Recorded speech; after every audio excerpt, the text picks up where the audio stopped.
Hey there! Today I'll have a look at a fancy pen, and I borrowed it from Appelboom Pennen, and it got here in this fancy little gift wrapping, including a ribbon, and I thought it would be a waste to waste it, so oh yeah, I've made myself a little tie out of it.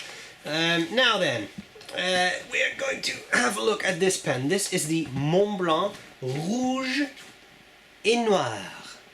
But this is not the regular Rouge et Noir. This is the 1908 Special Edition. Okay, so it comes in this box, white cardboard outer sleeve, and then the box Rouge et Noir. Okay, this is supposed to be sort of a tribute to an older Montblanc model, etc. Definitely different from what we have seen before in the Montblanc lineup, I would say.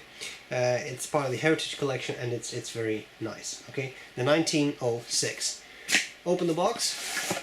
Now there is a regular edition which comes either in a black finish or a orangey finish, Noir Rouge. But this is the special edition, which is Ebonite, and is different. It's special, and it's just a little more expensive. Come back to that. Comes with a big booklet with all kinds of stuff in there, how the different nibs write, and history stuff, and heaven knows what. Yeah, so a service guide, etc. I was trying to see if I quickly found one of the regular models. Doesn't really matter. Anyway, then we have this box. Rouge et Noir, definitely a sort of a vintagey theme they went with. And then there is the actual pen. I'm just going to make sure that won't fall out. Sorry, I just want to show you the placement of the pen in the box.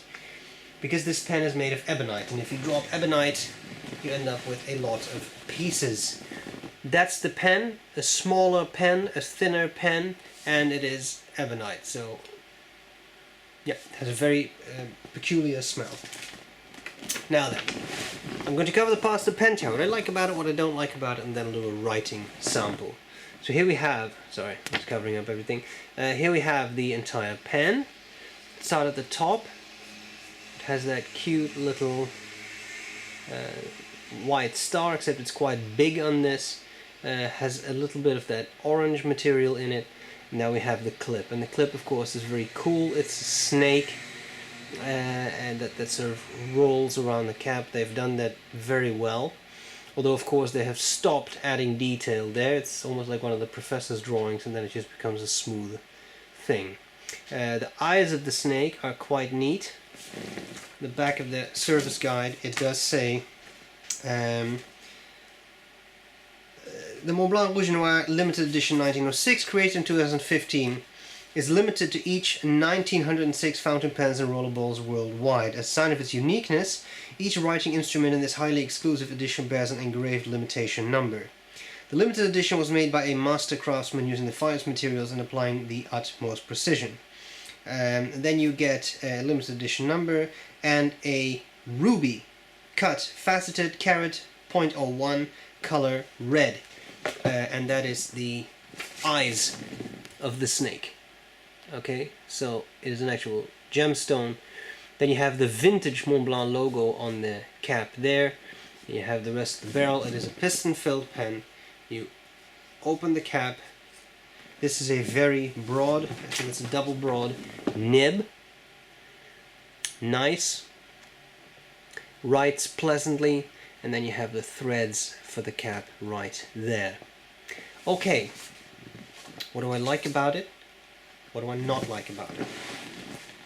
It's a thin pen. For me, I'll be honest, this is too thin. But that's a personal matter. What do I like about it? Well, it's ebonite. They went for a vintage look, and I think they did so very well. A lot of vintage pens are a bit slimmer, are a bit shorter than modern pens, and I think they really nailed that. The old star design, I think it's great. Even the little ribs there. Go to any pen show, see a bunch of vintage Montblancs, they look like this. So I think they really did that well. The clip in the shape of a snake, I think it's really nice. And the way they shaped it is also very good. Not only do you have that snake clip, but look at how it how it's formed, it actually looks like a snake moving, at least what I picture a snake to look like when it moves. We don't have a lot of snakes here, but I mean, it has that curvature. It's a natural curvature. It's the way the snake then rolls around the cap, ends in a little tail there. I think there's a lot of eye for detail. The rubies for eyes, I mean, obviously they put some time and effort into getting the details straight. There is, by the way, a limited edition number on the back of the cap. It's a blind engraving, but I don't even know if you can really see it, but it is right there. So it's neat. It's a piston filler. It is a gold nib. The nib has 1906 on there. It was the other way around.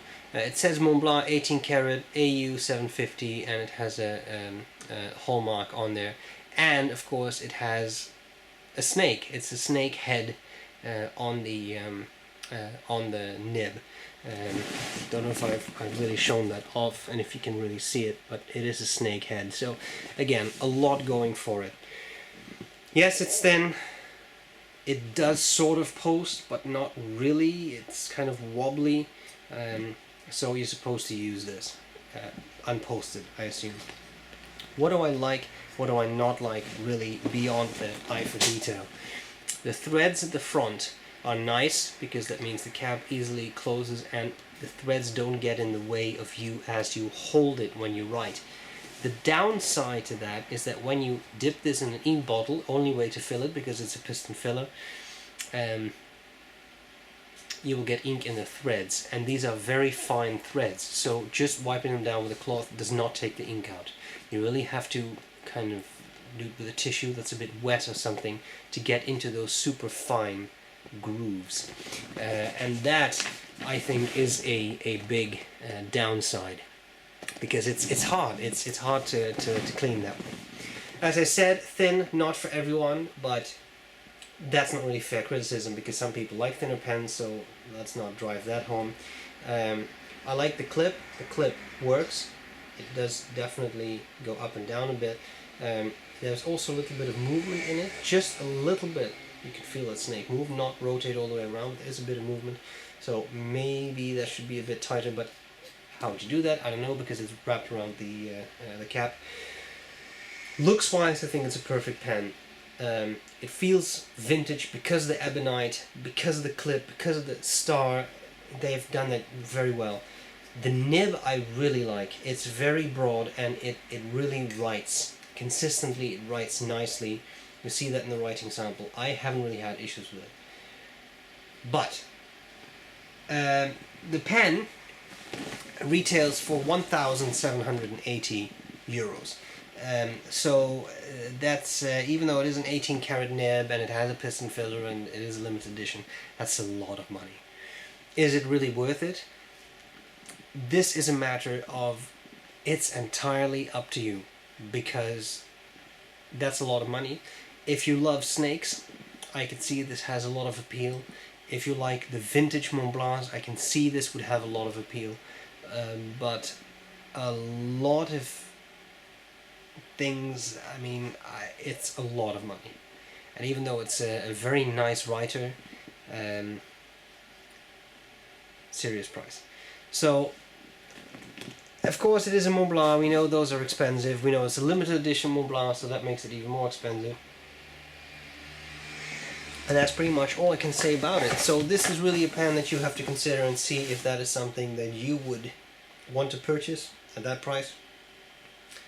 I won't judge you. But it's what it is. Okay.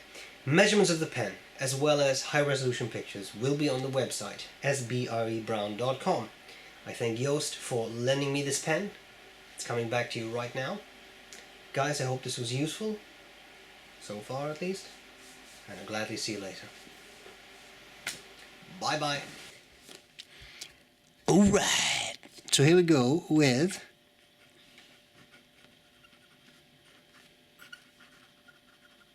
the Singing Nib Montblanc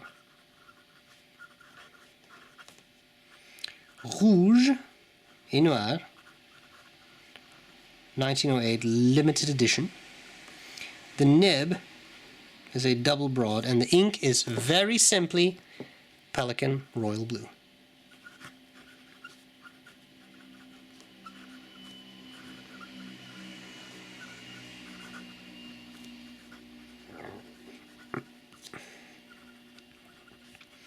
This nib is pretty stellar, smooth,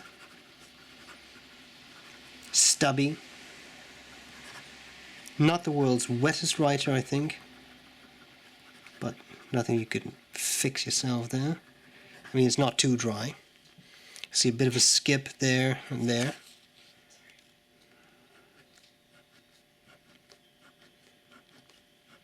Nice natural line variation, which you can squeeze out some more.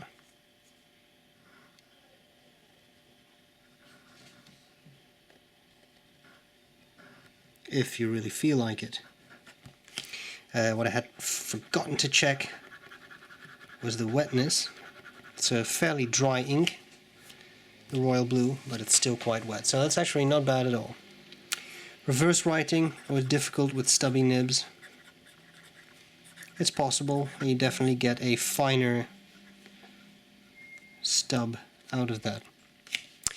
Okay, a very kind thank you to Appelboom Pennen for once again lending me a fancy pen so that I can review it. I really appreciate it. Pen's coming back to you as soon as possible. I hope this was useful, and I'll gladly see you later. Bye bye.